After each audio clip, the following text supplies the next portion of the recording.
तुम्हारे आंख नाक कान से धुआं निकल जाएगा जब मैं तुम्हें बताऊंगा कि 1,60,000 रुपए सोना और 3,70,000 रुपए चांदी क्यों चला गया। ये ऐसे ही हंसी मजाक में ऊपर नहीं जाते हैं, जब बहुत बड़ा संकट आने वाला होता है ना तब ये ऊपर निकलते हैं। और फिलहाल संकट का एक कारण नहीं है, बहुत सारे कारण है। आराम से बैठो, पूरी रामकथा बताता हूं। अब जब 2026 नया नया शुरू हुआ था ना तो आपके अंदर एक मोटिवेशन थी। तुमने सोचा था कि भाई नया नया जिम ज्वाइन करेंगे, नई नई गर्लफ्रेंड बनाएंगे और नया नया पैसा स्टॉक मार्केट में भी डालेंगे। क्यों? क्योंकि भाई इक्विटी मार्केट थोड़ा सा स्टेबल चल रहा है। अब उस टाइम पे कोई मेजर क्रैश की हेडलाइन भी नहीं थी भाई, नया साल था, सबको मोटिवेशन थी कि भाई सारी चीजें बढ़िया चल रही हैं। रिटेल का फोकस था कि भाई स्टॉक में पैसा डाल करके बढ़िया पैसा बनाएंगे, क्योंकि भाई लोग तो बेवकूफ है जो एफडीज में रख रहे हैं, जो गोल्ड एंड सिल्वर में डाल रहे हैं। उस टाइम पे जो गोल्ड की वैल्यू थी ना वो 1,20,000 से 1,30,000 रुपए पर 10 ग्राम थी। मतलब ठीक है, महंगा है, लेकिन भाई एक्सट्रीम नहीं है। अब भाई असली खेल जो हुआ स्टार्ट वो हुआ 12-13 जनवरी से, जब पहला वार्निंग सिग्नल मिला। क्या मिला भाई? गोल्ड ने 1,45,000 रुपए पर 10 ग्राम का मार्क क्रॉस कर लिया। यहाँ पे लोग थोड़ा हिलने लग गए कि भाई क्या हो रहा है, ये सोना अचानक से इतना ऊपर क्यों जा रहा है। कोई मेजर इन्फ्लेशन डेटा नहीं कि भाई महंगाई बढ़ी है या ऐसा कुछ है, ऐसा कुछ नहीं आया। कोई इमरजेंसी रेट कट नहीं आया आरबीआई की तरफ से या फेड की तरफ से। और भाई कोई वॉर का अनाउंसमेंट भी तो नहीं था। ऐसा नहीं कि भाई रशिया कुछ कर दिया या भाई यूएस ने कुछ कर दिया, उस टाइम तक कुछ भी नहीं हुआ था। लेकिन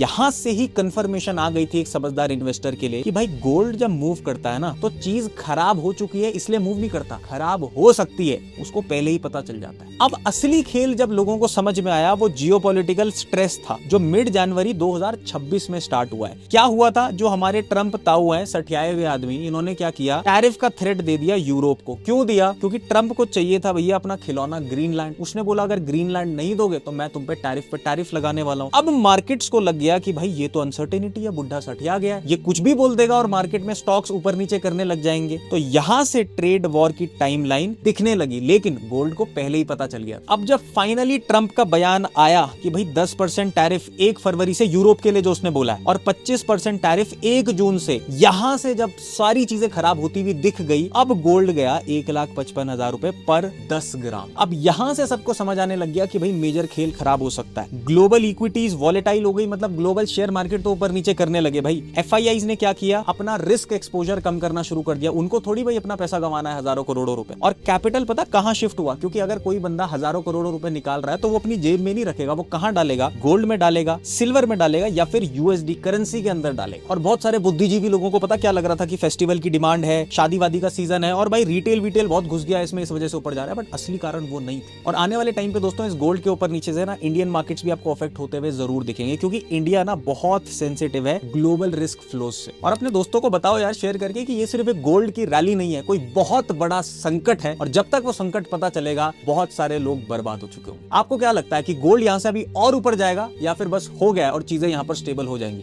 कमेंट्स में जरूर बताएं।